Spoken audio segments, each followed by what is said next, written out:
ټال لیکوال نصیر احمد احمدي. لومړی برخه. اوله پوښتنه له رنګه سرې ډاکټرې وکړه. ارزو څو کلنه یې؟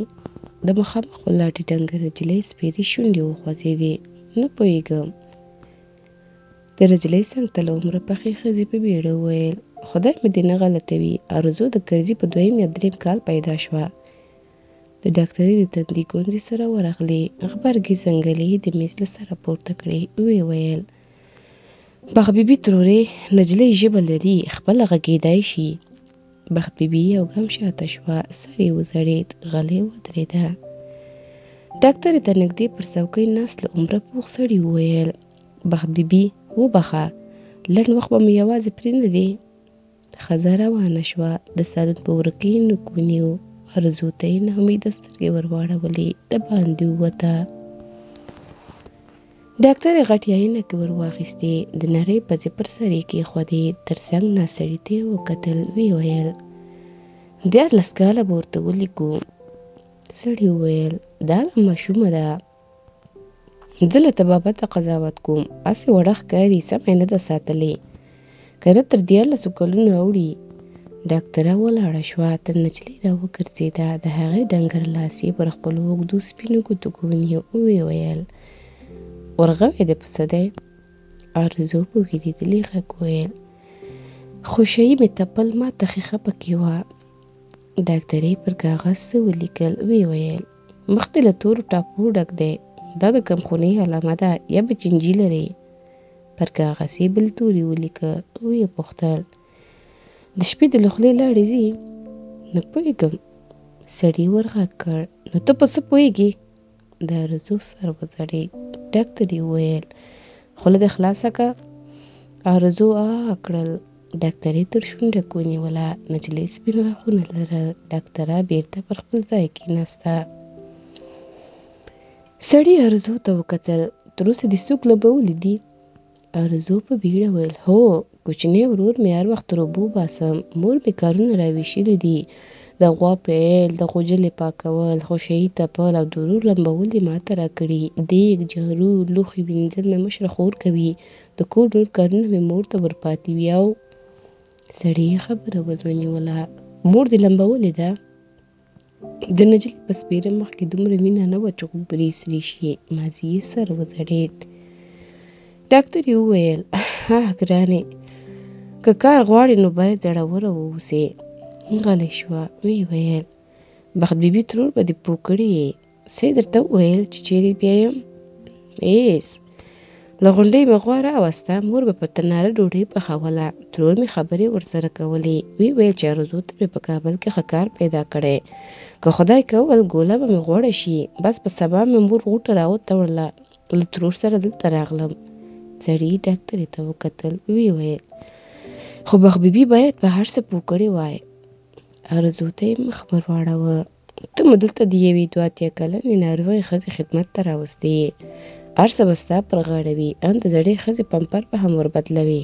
ډاکټرې وویل: په پمپر نه پوهېږي، صافه خبره ورته وکړه. سړي ارزو ته وکتل. ښځه هر وخت کمود ته نشي تللی. کله کله خپله بستره لندوي. پاکېدای ستا کار دی. نجلۍ په بېړه وویل: کمود به ورته راوړم. تېر ژمي مې کوچني ورور مریض و.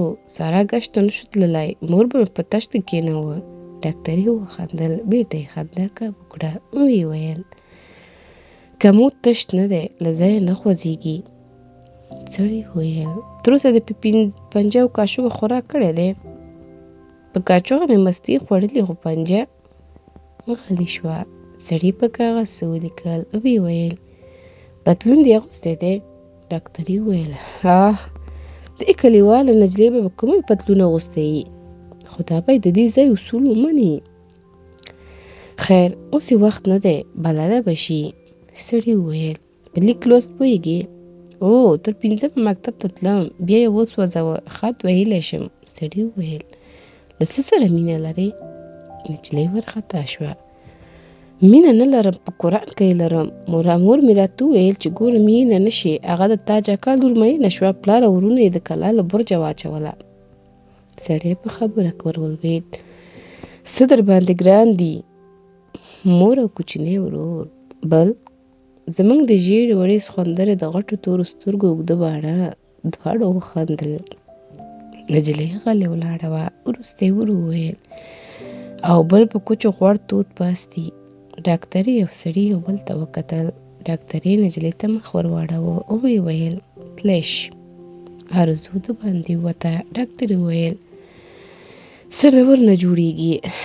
د سړي د تندي ګونځې ژورې شوې. زه راتلونکې هفته د هغه له خپلو ماشومانو سره هند ته ځم. بیا نشم تلای. د کوچنیانو د مکتب رخصتي ختمیږي. باید یو چکر ورکړم. ډاکټرې وویل نو څه وکړو؟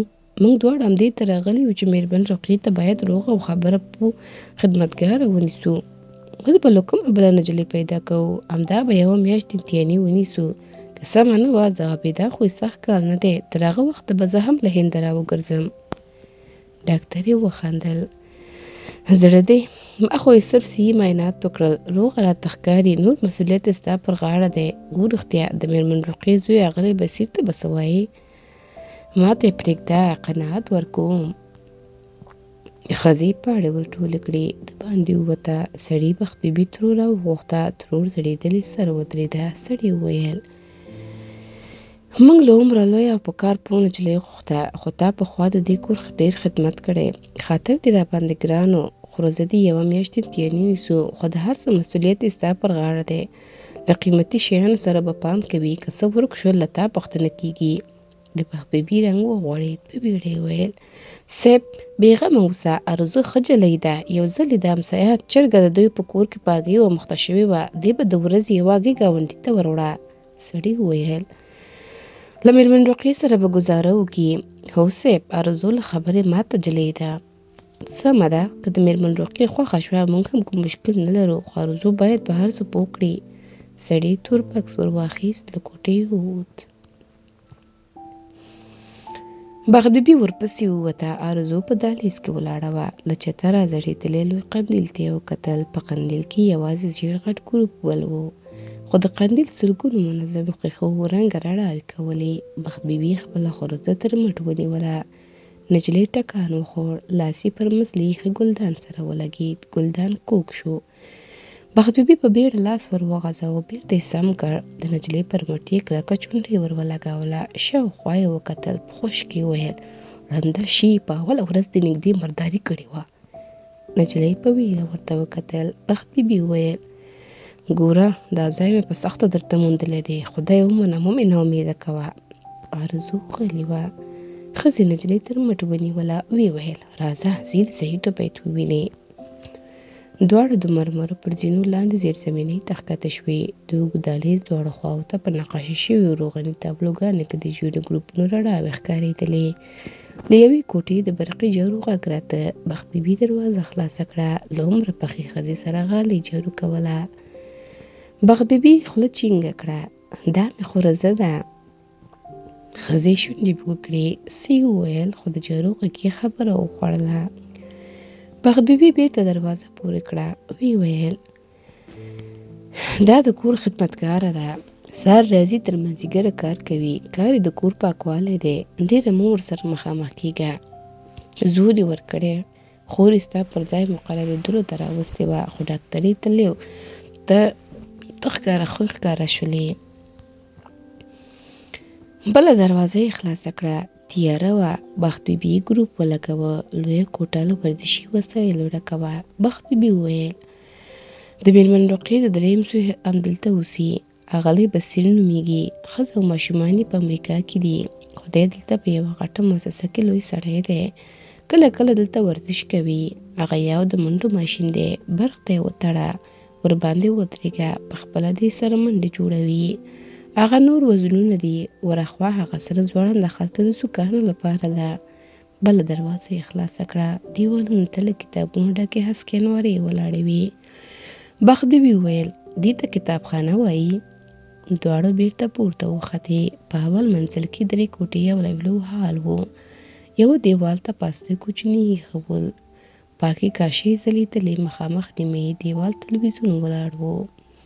دویم منزل هم د اول منزل غوندې جوړ و. خو یوازې اشپزخانه نوې وه. په شنه چپنه کې ولاړې ځوانې ښځې خپل ویښته په پلاستیک کې نیولي وو. سپینې دستکشې درلودې، په دې کې سمسه وهله. اشپزي ارزو ته وکتل، راغله، د ښي لاس دستکشې وایسته، د نجلۍ پر سر یې لاس تېر کړ. بخت بیبي ته یې غټې سترګې ور واړولې. همدا دې خو رزه ده؟ بخت بیبي وویل هو. غلې شوه، ویې ویل خیر دی، پام ورباندې کوه. اشپزي وخندل. فکر وکړه چې ته ورسره یې. دوی 3 منزل ته پورته شوې. دې منزل یوازې 2 کوټې او لوی دهلیز درلود. پاتې برخه یې بام و. تر بام نیلي رنګه کټاره راورتاوه وه. ارزو په خوند چیغه کړه څومره ښایسته کونګرې. بخت بیبي پر خپلو شونډو غبرګې ګوتې کېښودې. ور ویې ویل پام پام، دلته مېلمن روغتیا پرته ده. نجلۍ سپي ته ورغله. کوچني ببر سپین کونګرې یې له پستې څوکې راپورته کړ. سپین تنګې سترګې یې درلودې، مخ یې هم له پستو ویښتو ډک و. بخت بیبي وویل زما خبره دې ونه اورېده؟ ارزو ور وکتل. بخت بیبي پورې دروازې اشاره وکړه.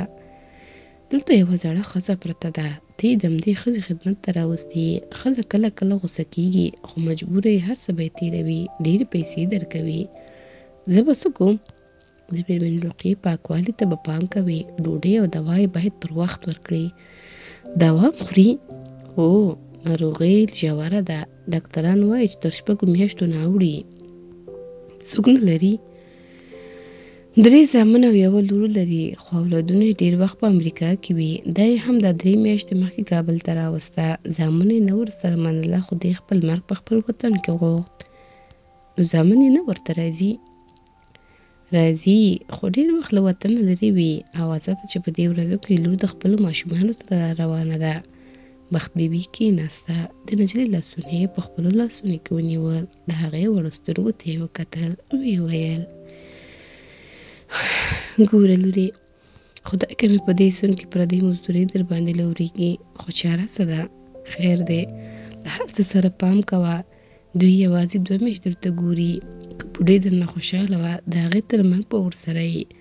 د مور، خور او ورور لپاره دې ګزاره وکړه. ګوره چې څه مات نه کړې. ارزو په حیرانۍ ورته کتل. نو ته به نه یې راسره؟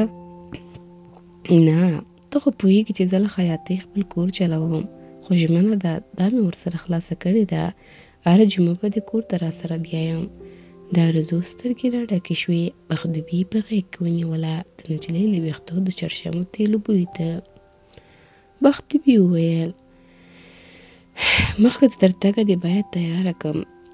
خدمتګارې ته ورغله. له هغې د بوډۍ د لمسیانو استعمال شوي جامې وغوښتې. خدمتګاره یوې نورې ته ودرېده.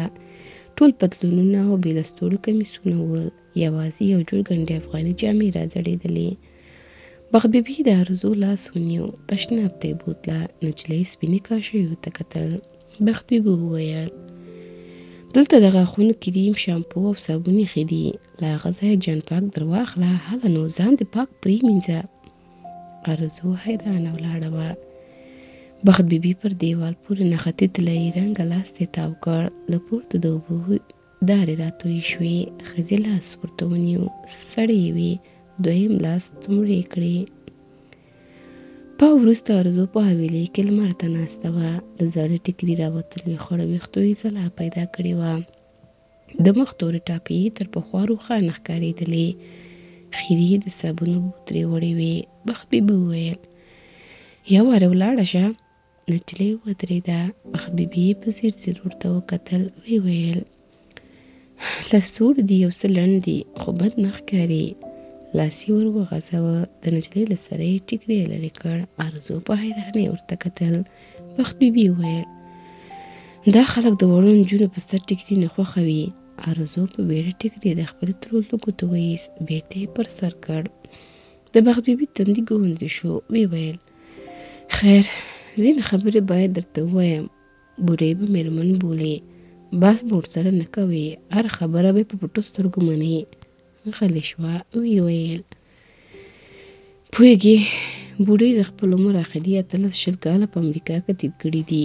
له موږ سره یې خوی او خصلت یو څه فرق کوي. د هر څه پاکوالي ته به پام کوي. داسې هم تر اندازې زیاته غږیږي، خو د مېرمنې ډېرې خبرې نه خوښیږي. پوښتنو ته یې لنډ ځوابونه وایه یا ماضي سر ورته خوځوه. غلې شوه، ویې ویل ښه نو زه باید لاړه شم، خو قول دی هره جمعه دې کور ته بیایم. ودرېده. د ارزو سر یې پر خپل ټټر پورې ونیو. کوسۍ لا لندې وې. ورو یې ویل هغه چاغې خدمتګارې ته ورشه، هغه به دې پوه کړي. ارزو یې پر ککرۍ ښکل کړه، له حویله یې ووته. ارزو چاغې خدمتګارې ته ودرېده. هغې پر کټ سپینه روجۍ سموله. نجلۍ ته یې وکتل، ویې ویل یوه شېبه. بالښت یې سم کړ، له نجلۍ سره بلې کوټې ته لاړه. وړه کوټه پاکه او سوتره ښکارېده. یو کټ، وړه المارۍ، میز، څوکۍ او پر دیوال د زاړې عکس و. خدمتګار یې وویل ته به همدلته اوسې، وروسته به مېرمن رقیې ته ورځو. ارزو پر بالښت سر کېښود. هېڅ وخت یې دومره پوست او تک سپین بالښت نه و لیدلی. ساعت وروسته له خدمتګارې سره د بوډۍ کوټې ته ورغله.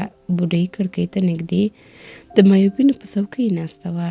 لاندې یې کتل. په مخ کې یې یوه ګوته هوار ځای نه پیدا کېده. لوڅ سر وه. تک سپین وختې لره. ارزو په لومړي ځل بې ټیکري زړه ښځه لیدله. خدمتګار یې ورو وټوخل. بوډۍ یې ور وکتل. بېرته یې مخ ور واړاوه. ورو یې ویل نیستي خو نه وه، په دومره خلکو کې همدا پیدا کړه. خدمتګاره انوارې ته ودرېده. د شربت بوتل یې راواخیست. په پتنوس کې یې ښه کاشوغې ته لاس ور وغځاوه. ورو یې ویل مېرمنې د دوا وخت مو دی. بوډۍ یې ور وکتل. خدمتګارې ډکه کاشوغه دوا ورته نیولې وه. بوډۍ یې ویل لرې که بده مې ایسي. خدمتګارې په خواره خوله وویل مېرمنې لطفا دوا مهمه ده. زړه ښځه ټوخي واخیسته. خپلو تشو ته یې لاسونه ونیول. یوه شېبه یې تیزه تیزه ساه ووهله. بیا یې په زحمت وویل په خبره نه یې. خدمتګارې ډکه کاشوغه په بوتل کې تشه کړه. ارزو حیرانه ولاړه وه. خدمتګارې ارزو ته اشاره وکړه. ورو یې ویل دا نو ستا کار دی، یوه کاشوغه پوه شوې، یوازې یوه کاشوغه. کراره له کوټې ووته. ارزو هماغسې حیرانې ولاړه وه. وروسته یې زړه وکړ. د بوډۍ څنګ ته ورغله. له کړکۍ یې لاندې کوڅې ته کتل. په کثافاتو کې ګړه پوڅونو خولې وهلې. یو تور څیرلی پر بیړه ولاړ و. ارزو وویل د دې ځای پسونه ولې داسې خیرن دي؟ زړې ښځې ور وکتل. ټنډه یې تروه وه. بېرته یې سترګې ترې واړولې. لاندې په کوڅه کې د دیوال سیوري ته ناسته. لږ په بیړه ولاړ شو. لرې تللې وري ته یې کلکه لښته ورکړه. وري بېرته کثافت دانۍ ته ور وګرځېده. ارزو وویل زار بلا یې در باندې وګرځه. زړې ښځې ور وکتل. ارزو وویل لښته ته حاجت نه و، وری باید په خبرو پوه کړی وای. زړې ښځې لاندې پسونو ته کتل. ارزو وویل ما خپل وری په شپېلاقه مخته کړی دی. یوه ورځ کسک پاړ ته وخوت، شپېلکې مې ورته ووهلو پرته کرار بېرته راوګرځېد. زړې ښځې هماغسې کوڅې ته کتل. ارزو یو ګام شاته شوه. غلې ودرېده. ویې ویل ډېرې خبرې مې وکړې. بوډۍ ور وکتل. دا ځلې ګونځې شونډې یو څه هوارې شوې. ارزو وویل هیر مې و. ترور مې وویل چې مېرمنې ته ډېرې خبرې مه کوه، ماضي سر ورته خوځوه. څوکۍ وچونګېده. ټایرونه یې تاو شول. څوکۍ کټ ته نږدې ودرېده. بوډۍ ورو وویل څه ته ګورې؟ ارزو وویل هېڅ، اوس خو تا ته ګورم. د زړې ښځې تندی سره ورغی. راشه کومک را سره وکړه. ارزو ورغله. د بوډۍ تر څنګ ودرېده. ښځې په خوشکه وویل ته کوم د سپي زوی راوستی یې؟ چیغه یې کړه شفیقې. خدمتګاره راغله. وارخطا وه. بوډۍ یې تر غبرګو مټو ونیوله. پر کټ یې پرې ایسته. ارزو یې له لستوړي کش کړه. دواړه د باندې ووتې. خدمتګارې په خوشکه وویل ته یې سیل ته نه یې راوستی، له بوډۍ سره مرسته کوه. نجلۍ وویل نو څه بزرګه خو نه یم، پټه خو نه دي رامعلومې، راته ویل ویې. د خدمتګارې تندي ته ریو شو. اوف خدایه، خدای دې پوه کړه. غلی شوه. ویې ویل ورشه مېرمنې ته دوا ورکه. نه یې خوري، په زور یې خوله خلاصه کړم. خدمتګارې وویل که دې دوا ورنه کړه له کاره دې ځواب موله. له ځان سره وډنګېده، روانه شوه. ارزو کېناسته، سړي پر دواړو لاسونو کې ونیو. نږدې غږ یې واورېد. څه خبره ده؟ ورو یې وکتل. اشپزي وار له واره وویل ته ژاړې؟ پتنوس یې پر میز کېښود. د نجلۍ تر څنګ کېناسته. ویې ویل ته باید غټ زړه ولرې. ارزو په غريو کې وویل خو نه مې نیسي، پوهېږم په قرآن کې مې ونیسي. ولې به دې نه نیسي؟ شکر زړوره جلۍ یې. هسې زړو خلکو ته لږ ژر غوسه ورځي. مه خفه کېږه، هله نو ورشه. ارزو ورغله. بوډۍ ستونی ستغ پر کټ پرته وه. چت ته یې کتل. ارزو په غريو کې وویل دوا خورې؟ بوډۍ غلې وه. ارزو په خواره خوله وویل خیر دی، زما لپاره یې وخوره. بوډۍ ورمې کوږ کړ. ګونځې شونډې خندنې شوې. ورو یې ویل ستا لپاره یې ولې وخورم؟ د نجلۍ سر وځړېد. که دوا ونه خورې لکه هره ځواب یم. مور او ترور ته به مې څه وایم؟ بوډۍ وویل سمه ده راوړه. ارزو ډکه کاشوغه د بوډۍ خولې ته ورنږدې کړه. ورو یې ویل سترګې پټې کړه. ولې؟ دوا ترخه وي. بوډۍ سترګې پټې کړې. ارزو وویل مخ دې زما د انا غوندې دی. بوډۍ غلې وه. ارزو وویل اوس د ډوبو شونډو ژبه راتېره کړه. ولې؟ مچان پرې کیني. بوډۍ بد ورته وکتل. نجلۍ وویل خدای که دروغ درته ویم، زما انا دوا خوړلې وه، خوله یې نه وه پاکه کړې، په چوتره کې پرته وه، خوله یې له مچانو نه ښکارېده، ومې خوروله مړه وه. بوډۍ وویل بس که چټیات مه وایه. ارزو یو ګام شاته شوه. غلې ودرېده. ویې ویل په خشکه کې ښه نه ښکاري. بوډۍ ور وکتل. ویې خندل خو ته ښې خبرې نه کوې. ولې؟ مچ دې یاد کړ. نو څه مچان دې نه دي لیدلي؟ بوډۍ وویل پر پښو مې روجایي راسمه کړه. نجلۍ روجایي کش کړه. غلې له کوټې ووته. اشپزخانې ته ورغله. اشپزه نه وه. د میز له سره یې یوه ټوټه ډوډۍ ور واخیسته.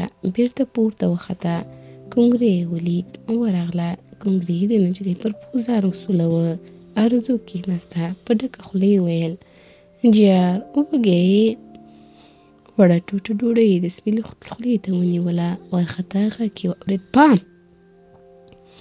ارزو په بیړه ور وکتل. اشپزي په منډه نجلۍ له لاسه وچه ډوډۍ واخیسته. ارزو په حیرانۍ ورته کتل.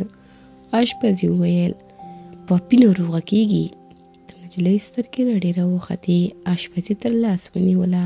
دواړه پر کوچ کېناستې. اشپزي وویل دا سپی له امریکا راوړی، $1300 قیمت لري، خاص خواړه خوري.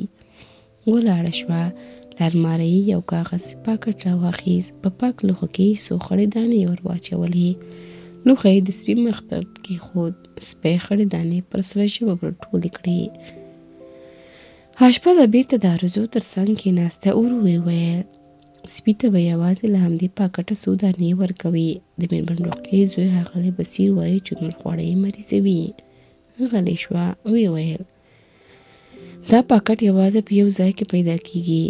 شارنو ورته وایي. هر پاکټ $12,900 بیه لري. یوازې یوه هفته بس دی. ارزو وویل خو په دومره پیسو یوه بوجي وړه کېږي. مور مې له ترور $12,900 پور کړی وي. یوه بوجي وړه یې پرې راوغوښتل. اشپزي ور وکتل. څه یې ونه ویل. دواړه تر ډېره غلې وې. وروسته ارزو وویل وچه ډوډۍ سړی ناروغه کوي. اشپزي یوازې نجلۍ ته کتل. ارزو وویل پلار چې مې ژوندی و نو په میاشت کې به یې 2 بوجي وړه راوړل. په ډک نس به مو خوړل. خو چې مړ شو مور مې ډوډۍ را باندې کمه کړه. موږ به وږي وو خو دې راته ویل چې ډېره ډوډۍ مو مریضوي. د اشپزي په سترګو کې اوښکې ورغړېدې. ارزو وویل یوه ورځ مې کشر ورور دسترخوانه یو پاستی ور واخیست. مور مې خبره شوه. ورور مې یې پورې وهه. د کوچني سر په دیوال ولګېد. وینې شو. مور مې په غېږ کې ونیو. ژړل یې. په ژړا کې ویل چې زار بلا دې را باندې وګرځه. بس د پاستي مه در واخله، ناروغه کېږي. غلې شوه. اشپزي ته یې وکتل. ویې ویل مور تل رښتیا وایي. نه. اشپزي مخ ور نه واړوه، ولاړه شوه، پاکټي په نورې کې کېښود، ویې ویل مېرمن رقیه یوازې مه پرېږده، کله کله ملا ور باندې راځي، ته باید هلته اوسې. ارزو وویل زه به تر څه وخته سر ته ناسته یم. بوډۍ ویده شوه. اشپزي وخندل. بوډۍ مه بوله. ارزو څه ونه ویل. بام ته ولاړه. غبرګې ځنګلې پر ټیټې کټارې کېښودې. مخامخ یې وکتل. دې یوازې په کلي کې د مکتب سوځېدلی پوخ تعمیر لیدلی و، خو دلته ټول کورونه هسک رنګ شوي او پاخه ول. وراخوا د غونډۍ پر سر شنې ولاړې وې. نری باد چلیده. کله کله به یې د ویښتو ندي تارونه پر وړو سترګو راغلل، بېرته په باد د غوږ خواته یې وړل. نجلۍ تر ډېرو د کورونو ننداره کوله. وروسته یې د اشپزي غږ واورېد. ورغله. اشپزه له پتنوس سره ولاړه وه. ارزو وړې کاسې ته وکتل. ویې ویل شک نه ده؟ نه، خو خړې اوبه دي، غوښه هم نه لري. اشپزي وخندل. دې ته سوپ وایي. مېرمن رقیه غوښه او کلک شیان نه خوري. غلې شوه. ویې ویل راځه، ته باید مېرمنې ته د ډوډۍ ورکولو چل ور زده کړې. ارزو وویل ډوډۍ نو څه چل غواړي، ماځي خوله ورته خلاصه که. اشپزه ور روانه شوه. ارزو هم پسې ورغله. بوډۍ په ځای کې ناسته وه. اشپزي ارزو په اشاره وپوهوله چې ماته ګوره. دې د بوډۍ پر ټټر سپینه ټوټه ور وتړله. بوډۍ په ناز کاشوغه سوپ تېروه. اشپزي باید له هرو 2-3 کاشوغو وروسته د بوډۍ پر لندو شونډو کاغذي دستمال ور تېر کړ. ماسپښین بوډۍ بیا وغځېده. ارزو دیوالي ساعت ته وکتل. ویې ویل بدنۍ چیرې ده؟ بوډۍ ور وکتل. نجلۍ وویل دا اوداسه اوبه درته راوړم. بوډۍ مخ ور واړوه. ارزو یوه شېبه ناسته وه. بیا لاندې تشناب ته ننوته. اودس یې وکړ. په سالون کې یې سترګې ورغړولې. جاینماز نه و. خپلې کوټې ته ورغله. د کټ له سره یې روجایي لرې کړه. دیوال ته یې وکتل. بېرته اشپزخانې ته ورغله. اشپزي لوښي وینځل. ارزو وویل مېرمن رقیه لمونځ نه کوي؟ اشپزي ور ونه کتل. ارزو وویل کومې خواته ودرېږم؟ اشپزي قبله ور وښوده. ارزو همالته روجایي هواره کړه. اشپزي وویل کوټه ښه نه وه؟ نه، ګناه لري، له کوټې به د زاړې عکس لرې نه کي. اشپزي وویل د کور په شیانو کار مه لره. نجلۍ لمونځ وکړ. شېبه وروسته اشپزي پتنوس ورته ونیو. ارزو ور وکتل. ګیلاس نیمایي له شیدو ډک و. ارزو غلې پورته وخته. بوډۍ ته ودرېده. د زړې ښځې مخ پټ و. ارزي وویل شیدې مې درته راوړي. غږ یې وانه ورېد. تر کټ را وګرځېده. بوډۍ یودم وخرېده. خراری تیز و. ارزو روجایي کش کړه. د بوډۍ سترګې سپینې راختلې وې. خولې ته نږدې پر بالښت غوټه سپین ځګ پروت و. ارزو اشپزي ته ورناره کړه. اشپزه راغله. سترګې یې رډې راوختې. دواړو زړه ښځه ستونې سخت پرېیسته. اشپزي د بوډۍ د ډنګر لاس پر غوی تیز تیز وسولاوه. ورخطا وه. څو ځلې یې چیغه کړه مېرمن رقیې، مېرمن، خو د بوډۍ سترګې پټې وې. یودم به یې خر وهل. اشپزي تلیفون ته ور منډه کړه. شمېره یې ووهله. شېبه وروسته یې په ورخطا ویل ښاغلی بصیر، د مېرمن رقیې حال بیا خراب شوی دی، هیله کوم ژر راشه. غلې کېناسته. غبرګ لاسونه یې زنې ته ونیول. ارزو ورخطا ولاړه وه. بوډۍ به څو دقیقې وروسته وخرېده. اشپزي به کله کله دیوالي ساعت ته وکتل. وخت ووت. د کوټې دروازه په شدت خلاصه شوه. په توره دریشي کې ږیره او برېت خریلي له عمره پوخ ځوان له یوه بوډا سره کوټې ته ورننوتل. بوډا وار له واره تور بکس خلاص کړ. د بوډۍ د لوی څنګلې پورته یې د فشار د چسپناکه ټوټه راتاوه کړه. بیا یې د هغې خوله ور خلاصه کړه. وروسته یې د بوډۍ پر مټکې یوه ستنه ایسته. د ځوان ورخطا غږ راغی ډاکټر صاحب، ابۍ روغتون ته نه وړو؟ ډاکټر وویل نه، د تېر ځل غوندې سخته حمله نه ده. ځوان په خبره کې ور ولوېد تېر ځل خو تر اندازې زیاته دوا. بو یودم غلی شو. اشپزي ته یې وکتل. خدمتګارې چیغه ده. اشپزي په ورخطایي وویل لاندې وتو وه. ځوان هماغسې وچې سترګې ورته نیولې وې. اشپزه پوه شوه له کوټې ووته. سړي په لومړي ځل ارزو ته وکتل. خوله یې خبرو ته جوړوله چې د ډاکټر غږ یې واورېد. د میرمن رقیې سر باید یو څه پورته وي. سړي ګام واخیست، خو آرزو ترې مخکې شوه. د بوډۍ تر سر یې خپل لاسونه لاندې کړل. ډاکټر پر پاسته بالښت بل کم بری بالښت کېښود. د خدمتګارې وارخطا غږ راغی: صیب څه مو ویل؟ لومړه پاخه ځوان وویل: ابۍ ته دې څومره دوا ورکړې؟ د خدمتګارې ژبه بنده شوه. ما دوا نه ده ورکړې. آرزو سړی اوږې پورې واچولې. خدمتګارې آرزو ته وکتل، ویې ویل: دا نجلۍ د میرمن رقیې نوې خدمتګاره ده. سړي نجلۍ ته وکتل، ټنډه یې تروه شوه. موبایل یې راویست، له کوټې ووت. شېبه وروسته یې له دهلیزه لوړ غږ راغی: بس پر مونږه ملنډې وهئ. وظیفه مې در سپارلې وه چې په خبره پوه ښځه به نیسي. دا کلیواله یوه خاشه بې سواده نجلۍ مساطرې ته راوستې ده. بله خبره یې ونه کړه. بېرته کوټې ته راغی. خدمتګارې ته یې وکتل، ویې ویل: د دې نجلۍ غوټه ور وتړه. د خدمتګارې رنګ تازه شو، خو اشپزي په خواره خوله وویل: صیب دا د بخت بیبي ترور خورزه ده. نن ځوان چیغه کړه: پوهېږم، په تلیفون کې یې راته وویل، خو دا د کودکستان نه دی. پر ما مې خپله مور ګرانه ده، ماشومې ته یې نشم پرېښودلی. غلی شو. د جېبه یې یو زرګر ویې د آرزو په موټ کې کېښود. ویې ویل: هله نو خدای د بل ځای چاره وکړه. آرزو په حیرانۍ ورته کتل. سړي چیغه کړه: په خبره نه یې؟ آرزو په منډه له کوټې ووته. ډاکټر وویل: خو دا حمله ماته د ډېرې دوا له لاسه نه ښکاري. ځوان د زړې ښځې پر ټنډه لاس کېښود. څه یې ونه ویل. اشپزه غلطي باندې ووته. آرزو په خپله کوټه کې پر کټ ناسته وه. ژړل یې. اشپزه د هغې تر څنګ کېناسته. ورو یې بدرنګه کړه. د آرزو ښې غوږ پر وکه ولګېد. اشپزې سوړ اسویلی ویست. ګرانې، خواشینی یم. نجلۍ په غريو کې وویل: مور ته به څه وایم؟ غلې شوه. ویې ویل: مور مې راته ویل چې زموږ نېستۍ ته به ګورې، ګزاره به کوې. له کوچني ورور سره به مې نوې غولکې قول کړې وي. ژړا یې تېزه شوه. اشپزې سوړ اسویلی ویست. زه به بخت بیبي ته تلیفون وکړم. اشپزه له کوټې ووته. آرزو تشناب ته لاړه. خپل سهارنۍ کښلې جامې یې واغوستې. ګنډ افغاني کمیس یې پر کټ کېښود. له کلي راوړې تڼۍ غوندې یې واخیست. حویلۍ ته ووته. د ترور پر انتظار په پلاستیکي څوکۍ کېناسته.